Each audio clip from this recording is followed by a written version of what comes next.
Okay guys, now what we're going to work on is stay under distraction. I have my elevated surface here. I'm trying to beat the rain. I put a tether on the end of my picnic table here so that when I'm working on this stay under distraction, my puppy can't fail. So here he comes, he pops up here. Let me lead him around into this position.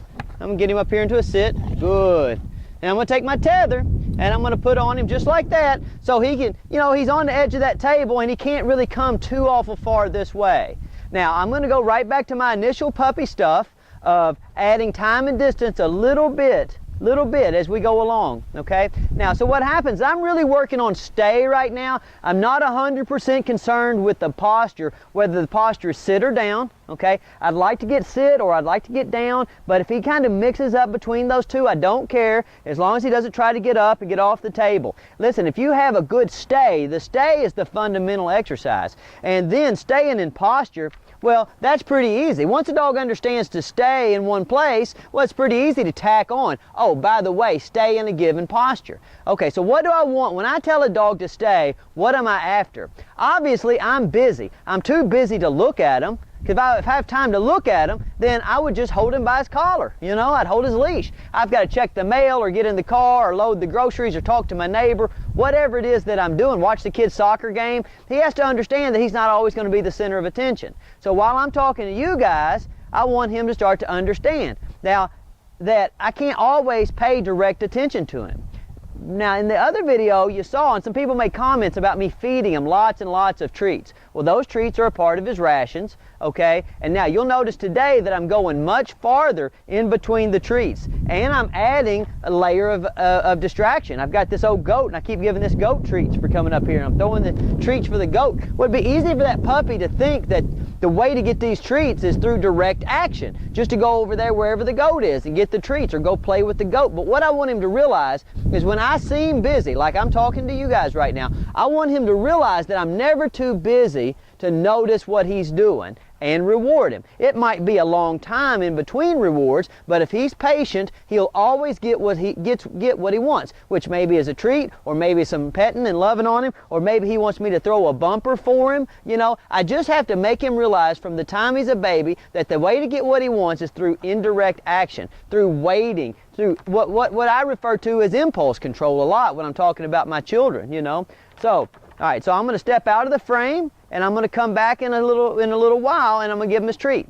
Remember from my other videos, when I'm adding a stay, what I'm doing is I'm adding time and distance. Now, if he goes to get up, even though that goat's butting him or getting his treats or whatever, if he goes to get up, what you can't see over here is I'm walking farther away, okay? And then when he's calm and quiet, then I come back over here and I give him his treat.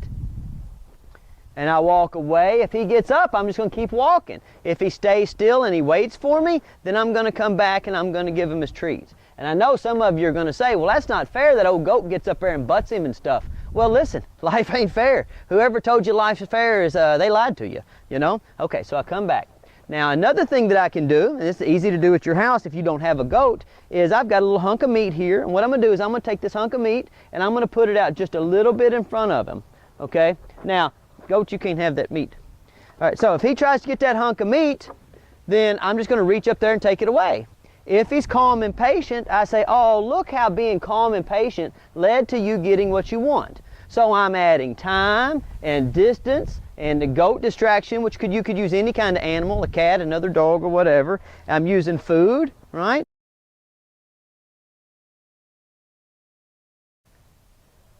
Okay guys, now notice this dog, he's done real well. He's avoided the temptation of chasing the goat. He's avoided the temptation of the meat, and throughout that process, he's been getting a lot of attention from me. Okay, so now what I'm going to do is try to get this old goat out of the way, push him down the slide.